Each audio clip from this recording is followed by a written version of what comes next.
The importance of listening is an extremely important principle that we need to have when we are intending to work with the indigenous people. And a characteristic that we often have of people that think themselves to be better, bigger, more successful is that I know everything and you can't tell me otherwise. You gotta listen. I'm gonna talk. Do as I say. Bottom line. But in indigenous cultures, what you soon discover is that the elders teach the younger generation a very, very vital, important aspect is you listen. And it's kind of funny because growing up, we listened to uh, the older people like, you don't know anything, you're younger, I have more years of experience, I know more than you don't know anything. And so you have to understand that within a context of people that live in remote setting, that you don't have a sort of academic, intellectual exposure of growth.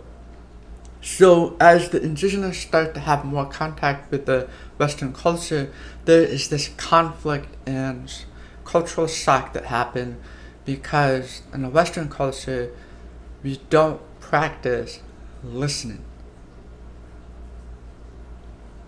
Those that are in the mental health area, you know that you have to listen 80% and do 20% of the talking. So it's constantly listening to the heart of people, what they're going through, and the whole 9 yards. And so, as you read in your devotionals, as in Acts 13 and Acts 16, those little short texts, one thing that really stood out was they were worshippers of God and they would listen. And those who are worshippers of God have a listening heart. They listen. And it's all about listening to the heart of the person, affirming them, and acknowledging them is one of the key elements that we're going to talk about in volunteer leadership. But I have discovered the LTC covenant. The LTC covenant is listening, teachable, and communication. So while working with people, one of the first fundamental filters that I always run through is the person listening. Because there were times like I'd be trying to talk and say something, but at the end of the conversation you realize the person's not listening. So as I, over time, learn that there is a valid point in being able to listen and to reflect what people are saying about you and about situations or circumstances. And there's just one story that comes to mind is one afternoon toward the end of my time there, I was sitting down with my friend, his name is Jackson, and I don't remember how we got there, but we went out to the Emma Project on a motorcycle and we were just sitting on a log talking, and he started talking about me, and that kind of hurt me. And he was reflecting how I was kind of impatient, agitated, and he finally somebody was like, that's the way you are. So a lot of times we become defensive and irritated or aggravated, but I kept quiet and I listened. And I started to reflect on the nature of my behavior and how it affects myself, how does it affect others. And if it's done in a good way, we can actually grow, and it's a good thing. But in the society that we live in today, the Western culture, we realize that younger people have more wisdom than older people.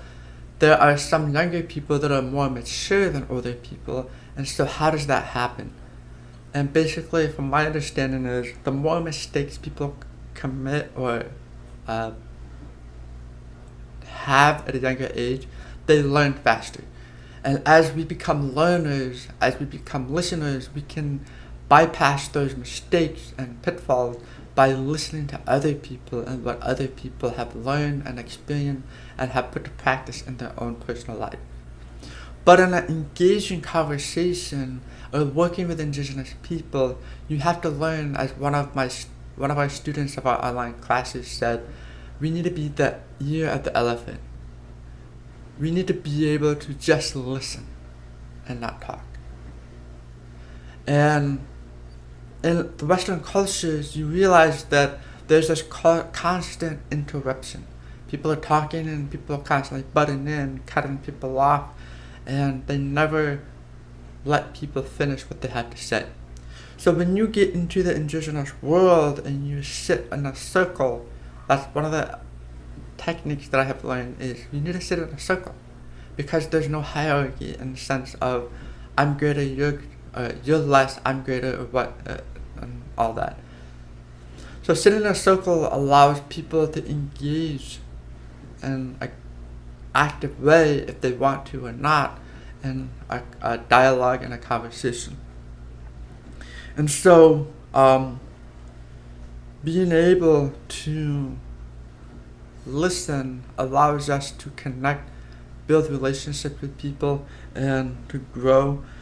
So the LTC, the listening, the covenant, listen and being teachable, is the second element. And we'll talk about this more in volunteer leadership, but I wanted to lay the first part of this 3 filters that I use all the time.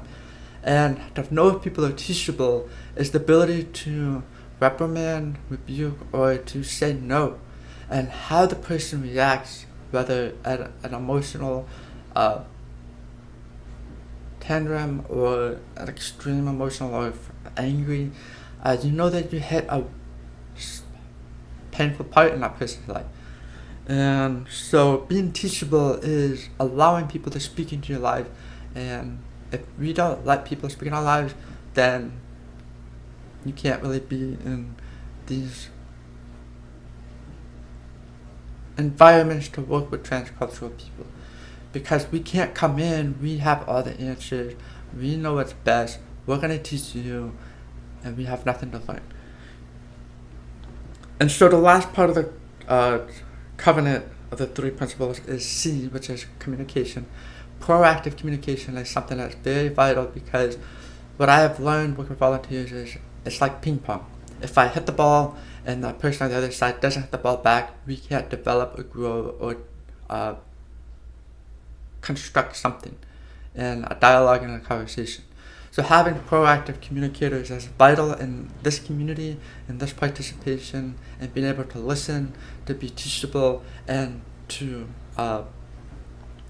be proactive communicators. So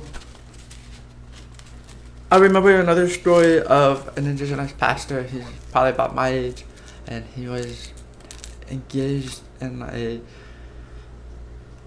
conversation about Jesus and argumenting, and he was trying to tell the older person that he knew more, and that turned Indigenous people off. If you don't know how to respect and show respect, you will not have an effective ministry. And so the 5 years that I lived in a tribe, I had some challenges because I was younger than the ones that my parents had initially started discipling. And so I created this space where we would meet weekly, and we would sit in a circle, and I would try to cause them to reflect and to realize and to understand that they are the ones that are going to carry on. And sometimes when our parents and elders move on, we become the elders. We become the ones that are going to lead. And so throughout this course, I want you to learn to practice listening. Listening to the students, listening to those that are speaking in our environment, in our talking circle, in moments where we're going to engage in conversation. And so when you are ready and you're going to go and you're going to lead, you're going to have to listen and respect the elders, respect the leadership, the chief that's there, that he leads his community. And listening is something that takes 2 ears to do. And somebody said once, we have 2 ears and 1 mouth, so we need to listen more than we speak.